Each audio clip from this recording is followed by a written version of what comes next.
for about 50 minutes. But we want to recognize that this is a human experience, and Sandy is the focus of it, and we are all participants. So sometimes it goes a little shorter, it goes a little longer based on the whole convergence of factors. That's why you'll notice that sometimes, or in the protocol, it will say 3 to 7 minutes or 7 to 12 minutes. And that's because we need to adjust. So let's go through the process. The presentation is how we start. And actually, there's someone I need to acknowledge before we even do that, which is Taylor. I'm so glad that you agreed to be the facilitator in the inner circle today. And so she'll be taking the teachers through the process today with Sandy's video, which is a really important role in this process because that person is really holding the space and is, given the responsibility of adhering to this protocol with as much integrity as possible and reminding us to do so if we need it. All right, so the presentation is what we'll start with, and that's when Sandy, as the presenter, gets to give us the context for her lesson and share with us the questions she's bringing about her practice right now. It'll take up to 5 minutes. After that, there's clarifying questions, which is step 2.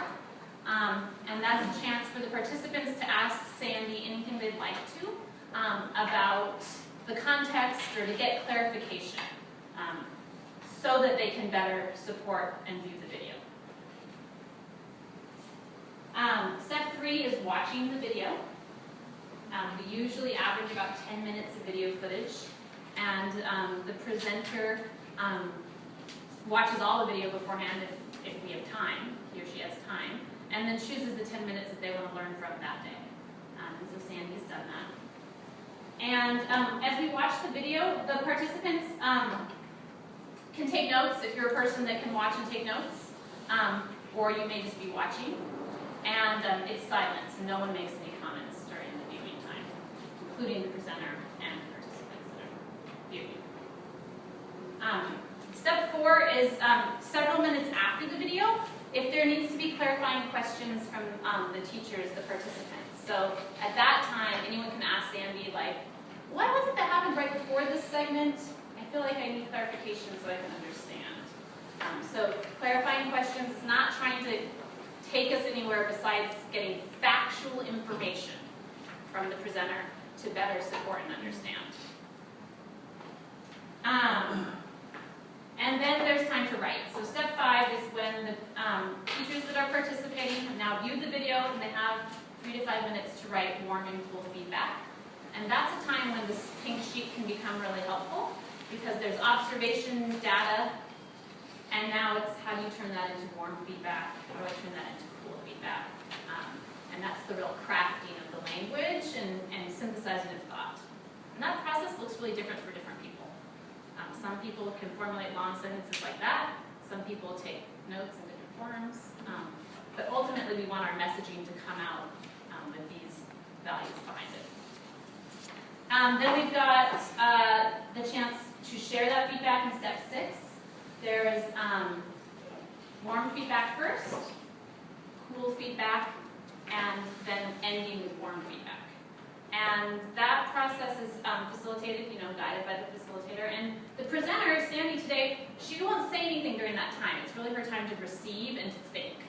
She can take notes. And after that, she then has time to look over what she took notes on and reflect back for everyone what she heard and what stood out to her and what she's taking away. We added step 9, so I want to go over it because for returning teachers it's new. This is a question and answer segment. We're calling it data-based extension questions. And this is a chance for you to ask questions if you see a teacher do something. The example here is I saw 32 out of 32 students silent at the launch.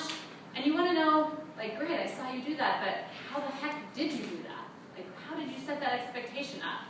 That's the time to ask so that the presenting teacher can reflect a little bit on her process or his process and how that happened. So that's a new one. And if the teachers want to use it and go through it today, we will use it today. Step 9. Yeah.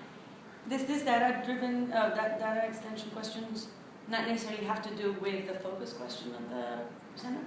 Yeah, this question is more for the teacher's sake. For you as For the individual, participants. the Yeah. participants' interest or the participants' That's what I thought. learning. So that's why, Saba, and I'm glad you said that, we put step 8 before, where the teacher is going to reflect on what he or she, in this case Sandy's, taking away from the feedback before we then get into what teachers might want to learn from Sandy or hear from Sandy.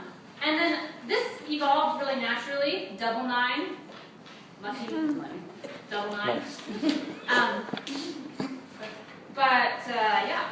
This one evolved really naturally in our practice last year, and we decided to put it into the protocol, which is teachers were getting so much out of seeing other people ask a question and reflect on their video process that we started to say, like, what are the implications for my practice based on what I learned? Like, what am I walking away that I'm going to do differently?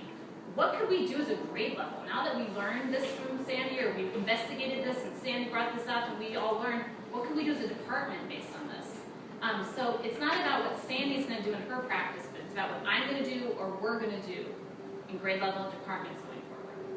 And that's a whip, so everyone gets to share either for their practice or one of the communities they're part of, grade level department. And then lastly, we have a reflection on how it went, a debrief, which the facilitator highlights deltas and positives.